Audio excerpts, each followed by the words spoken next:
Assalamualaikum warahmatullahi wabarakatuh. Salam sejahtera untuk kita semua. Apa kabar untuk teman-teman peserta didik paket C kelas 11?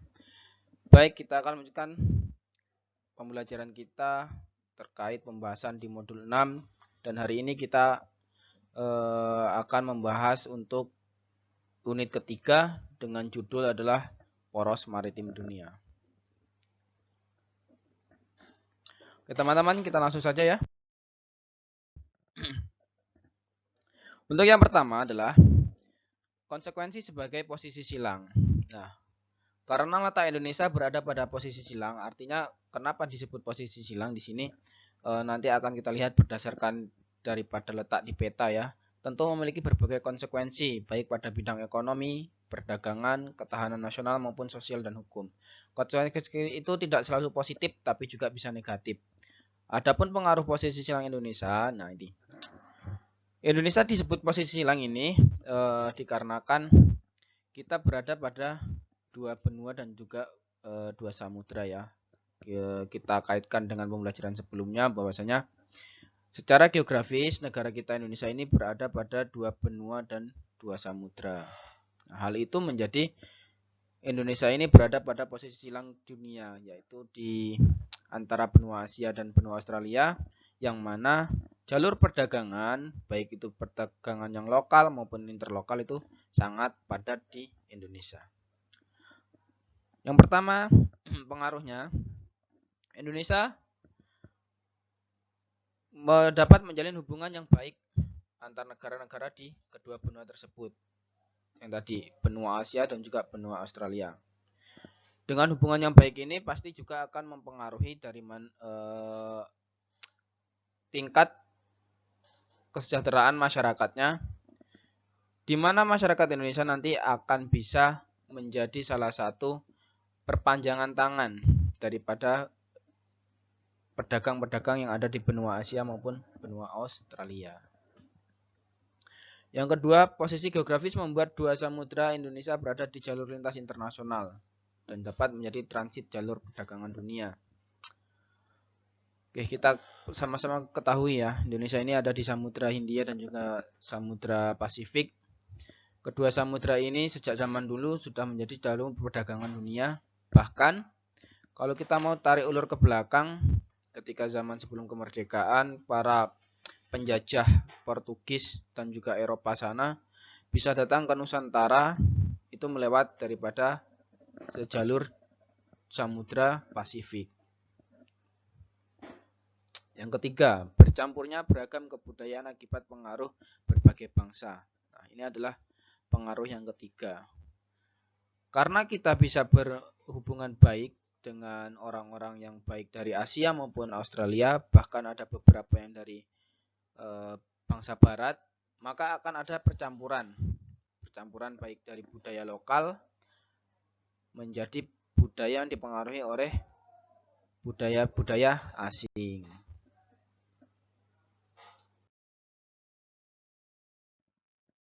Oke, kita lanjutkan. Dampak positif posisi silang Indonesia. Nah, ada beberapa dampak ya. Tadi di awal ada dampak positifnya dan dampak negatifnya, yang sekarang adalah dampak positifnya. Pertama, merupakan jalur lalu lintas perdagangan dunia, menjadi transportasi negara-negara lain yang artinya dapat menambah devisa atau pemasukan negara. Nah, ketika Indonesia ini berada di jalur silang, dan di jalur silang ini adalah perlintasan perdagangan dunia, maka otomatis kapal-kapal dagang, baik itu dari yang negara-negara tetangga maupun negara lain, akan transit. Ketika transit, pasti di pelabuhan itu akan ada income atau pendapatan. Nah, pendapatannya bisa berupa devisa, nantinya akan masuk kepada uang kas negara ya. Yang kedua, mempermudah kerjasama dengan negara lain dalam bidang ekonomi. Indonesia yang berada di jalur lalu lintas perdagangan sehingga memudahkan akses untuk melakukan kerjasama, utamanya di bidang ekonomi dengan negara lain. Negara lain di sini diutamakan adalah negara-negara yang masyarakatnya atau penduduknya melakukan perjalanan perdagangan. dengan jalinan komunikasi yang baik, dengan perilaku yang baik oleh masyarakat Indonesia kepada para pedagang-pedagang asing, maka kita bisa bekerja sama atau kolaborasi, yang dimana kerjasama itu diharapkan membawa keuntungan baik secara finansial maupun secara segi kebudayaan, sehingga produk-produk yang ada di dalam Indonesia ini bisa terkenal ataupun bisa dikenal oleh negara-negara lain. Terus yang ketiga, banyak industri asing yang didirikan di Indonesia. Industri ini dalam artian beberapa investor yang menginvestasikan jangka panjang, melihat daripada strategisnya posisi Indonesia. Posisi strategis ini dimanfaatkan oleh para investor dengan harapan mereka ketika memberikan sumber daya ataupun investasi dengan jangka 5 tahun atau 10 tahun berikutnya, investasi itu akan berlipat-lipat ganda. Nah, strategisnya ini karena kita tarik lagi bahwa Indonesia adalah salah satu jalur perdagangan dunia, di mana para pedagang pasti akan mencari barang ataupun perlengkapan-perlengkapan yang bisa untuk memenuhi kebutuhan hidup.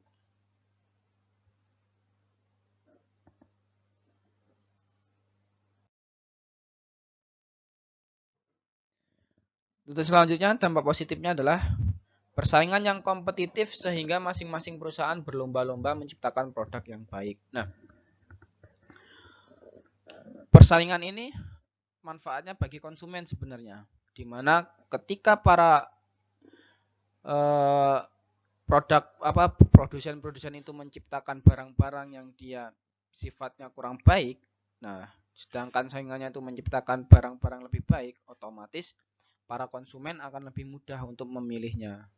Para konsumen akan beralih ke produsen yang menciptakan atau membuat produk-produk yang baik.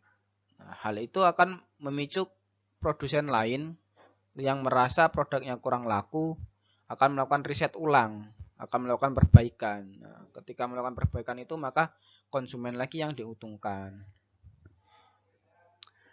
Untuk selanjutnya, banyaknya pengusaha asing yang berinvestasi di Indonesia. Tadi ini sama. Berdasarkan letak yang strategis, terus pengusaha-pengusaha asing ataupun baik itu dari swasta maupun sesama negara akan memberikan investasinya kepada Indonesia. Pertanian yang memiliki potensi tinggi dengan iklim yang cocok sehingga dapat menyokong perekonomian masyarakat. Nah, selain daripada jalur perdagangan,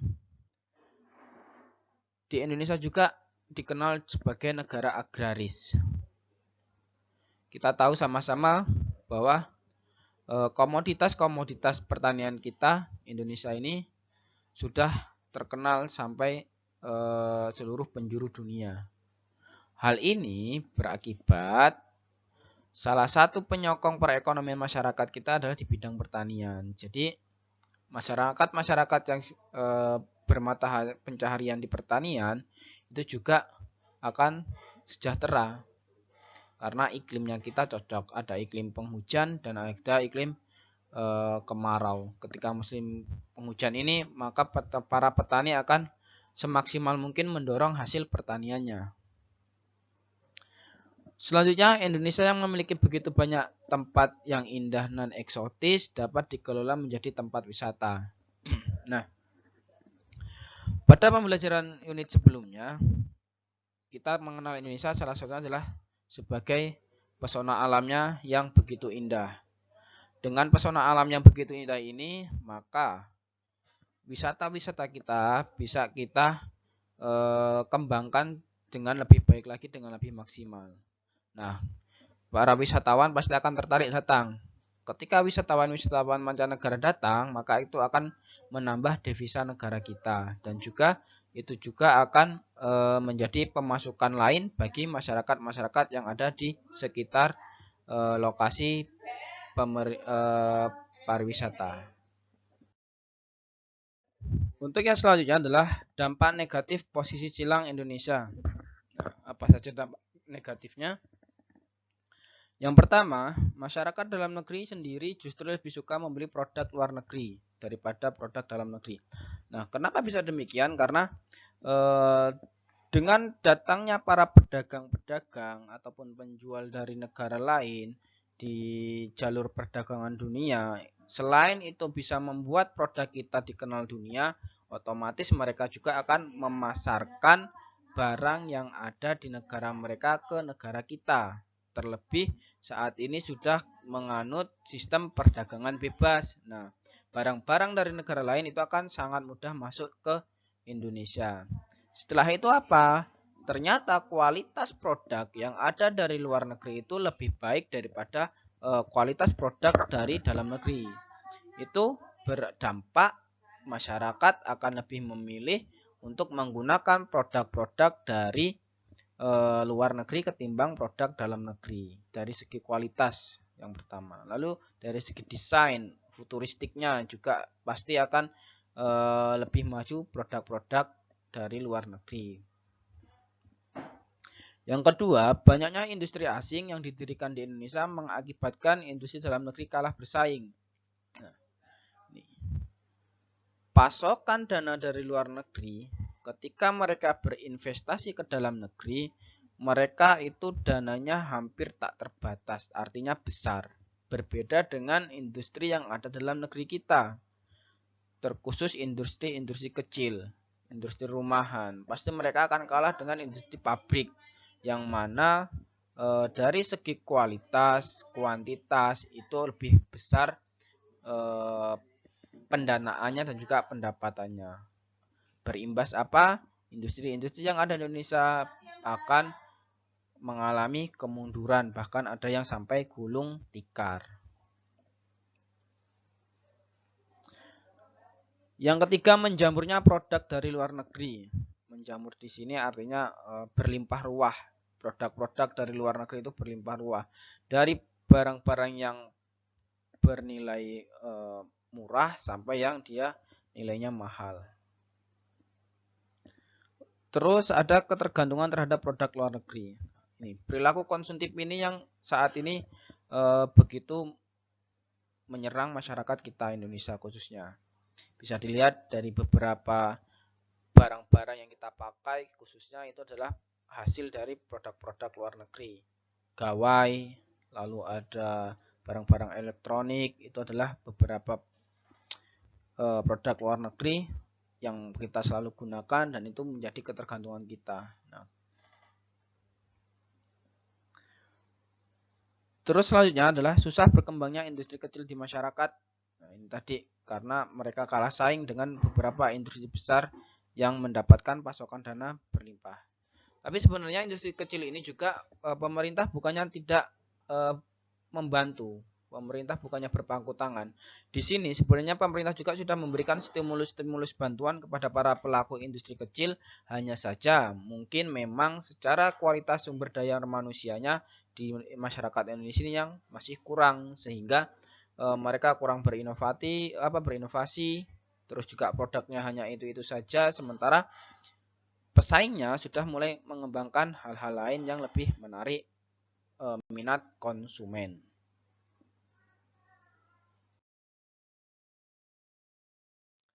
Baik, untuk yang B, Indonesia sebagai poros maritim dunia adalah jalur transportasi perdagangan. Nah, tadi di awal sudah kita terangkan sama-sama ya. Jadi di Indonesia ini ada 4 titik checkpoint dari 10 titik checkpoint yang ada di seluruh dunia. Jadi ada 4 titik checkpoint ini. Yang pertama itu ada di Selat Malaka, antara Asia dan Pulau Sumatera, Selat Sunda antara Pulau Sumatera dan Jawa, Selat Lombok antara Bali dan NTB, dan Selat Ombai Witar atau antara Pulau Alor dan juga dataran Sunda Kecil. Nah, ini adalah 4 titik checkpoint di mana kapal-kapal pedagang dari seluruh dunia akan berlabuh.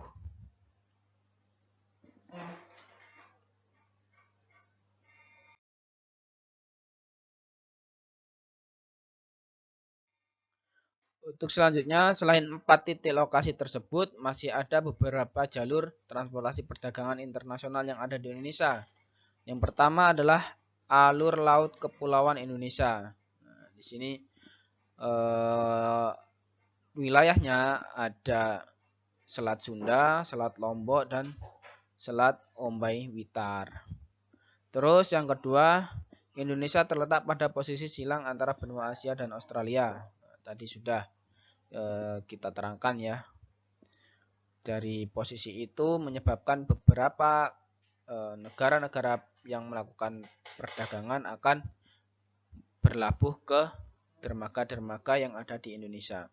Yang ketiga adalah jalur laut merupakan jalur yang efisien untuk mengangkut barang dalam jumlah besar. Nah, ketika kapal-kapal barang membawa barang dibandingkan dengan jalur darat mobil membawa barang, pastilah muatannya atau volume barang yang dapat dibawa oleh kapal lebih banyak daripada transportasi yang lain, baik transportasi darat maupun transportasi udara. 4. Indonesia terletak di jalur strategis perdagangan internasional. Ya.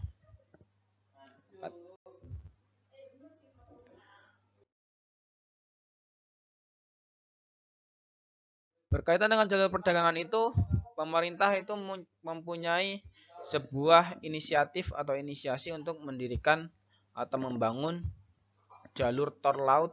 Nah, apa saja tujuannya?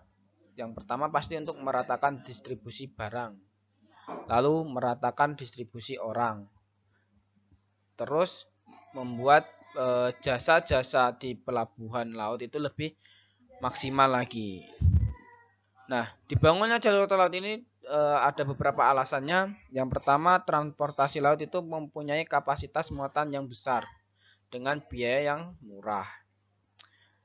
Barang yang dapat dibawa besar atau banyak, tapi ongkos yang dikeluarkan itu lebih murah. Yang kedua, regulasi pelayaran dan keselamatan kapal itu ditingkatkan.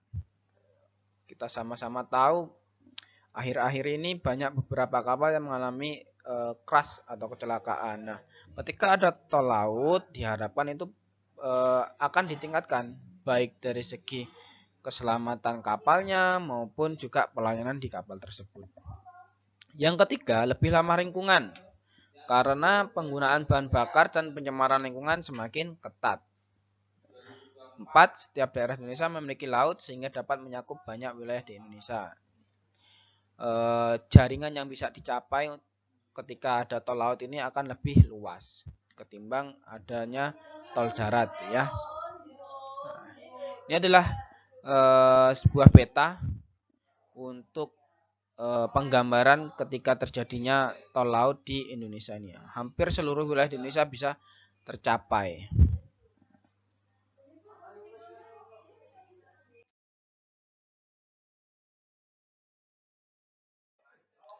Baik, untuk yang selanjutnya terkait Indonesia sebagai poros maritim dunia, yang C adalah menyongsong MEA. Nah, MEA atau yang biasa disebut dengan Masyarakat Ekonomi ASEAN diartikan sebagai bentuk integrasi ekonomi di wilayah ASEAN atau Asia Tenggara.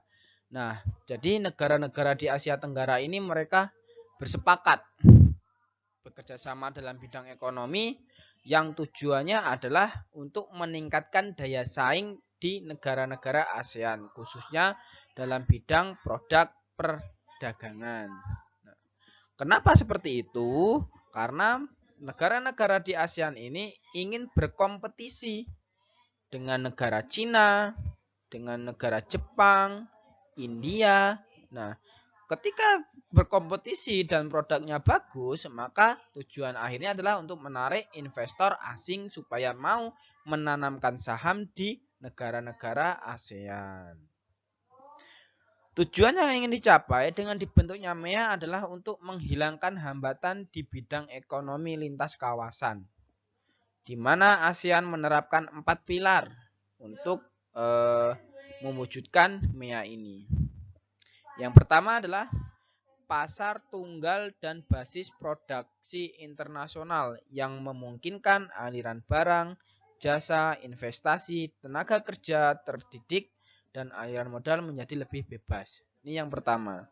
Pasar tunggal yang basis produk internasional ini ketika barang-barang dari beberapa negara, dari negara Asia, negara Eropa itu bisa masuk dengan lebih bebas, dengan lebih mudah tanpa adanya beberapa peraturan atau syarat-syarat penting. Jadi intinya ini gimana caranya supaya barang atau produk itu masuk lebih mudah, lebih leluasa. Nah, selain barang, di sini juga akan ada jasa serta investasi. Nah, jasa ini ya bisa dari jasa yang kasar ataupun jasa yang dia sifatnya teknikal. Ya, yang pertama. Yang kedua, kawasan dengan daya saing yang tinggi. Di dalamnya mencakup peraturan kompetisi, perlindungan konsumen, hak atas kekayaan intelektual, pengembangan infrastruktur, perpajakan, dan e-commerce. Ini adalah pilar yang kedua. Di ASEAN diharapkan ada kawasan yang daya saingnya tinggi ini. Yang dicakup ini banyak, mulai dari peraturan kompetisi antar negara ASEAN, perlindungan konsumen. Nah, kenapa konsumen perlu dilindungi? Karena jangan sampai para produsen itu nakal, membuat barang begitu banyak dengan label grade A, namun ketika sudah dibeli oleh konsumen ternyata tidak sesuai. Terus ada hak atas kekayaan intelektual. Hak atas kekayaan intelektual ini yang berarti terkait dengan ide-ide daripada masyarakat di ASEAN. Terus pengembangan infrastruktur. Nah, ini pengembangan infrastruktur ini supaya juga bisa lebih mempermudah baik dalam segi penjualan maupun pembelian. Perpajakan dan e-commerce. E-commerce ini berarti sifat perdagangan dengan memanfaatkan teknologi.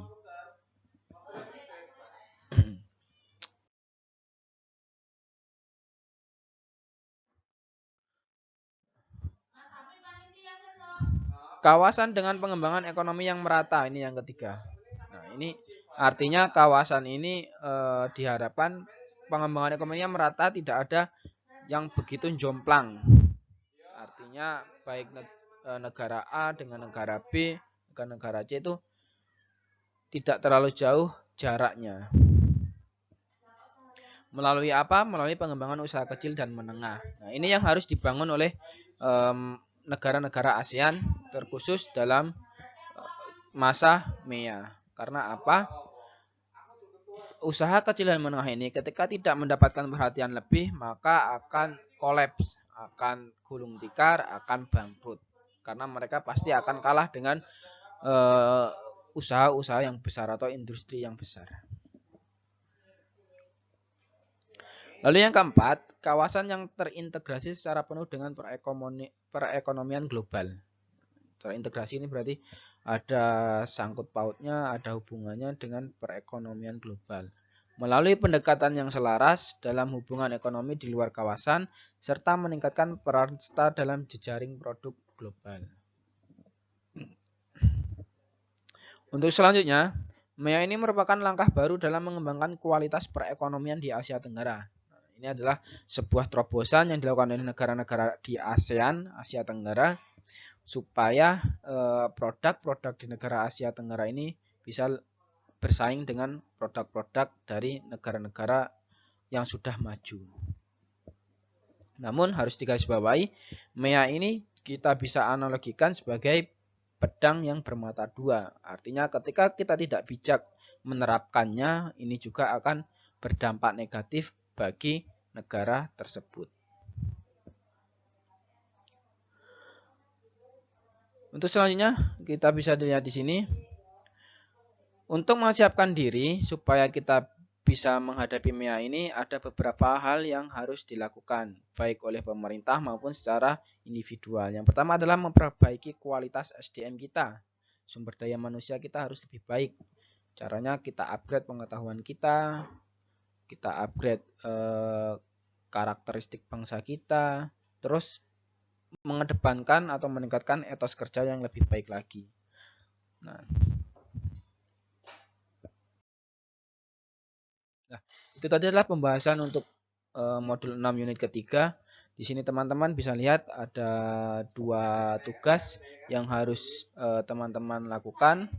Yang pertama adalah menyebutkan 3 hal yang harus kita bangun dalam menghadapi dampak posisi silang negara Indonesia tadi. Apa dampaknya? Nah, ketika dampaknya itu ada, terus 3 hal yang harus kita bangun atau kita persiapkan supaya kita bisa menghadapi dampak posisi silang itu. Lalu yang kedua, sebutkan 3 cara yang dapat kita lakukan supaya bisa ikut bersaing dalam MEA. Nah, kira-kira apa hal yang harus kita lakukan supaya kita bisa ikut bersaing dalam MEA? Kita tidak hanya menjadi perilakunya konsumtif, tapi kita bisa ikut andil ketika MEA ini saat ini sedang berlangsung.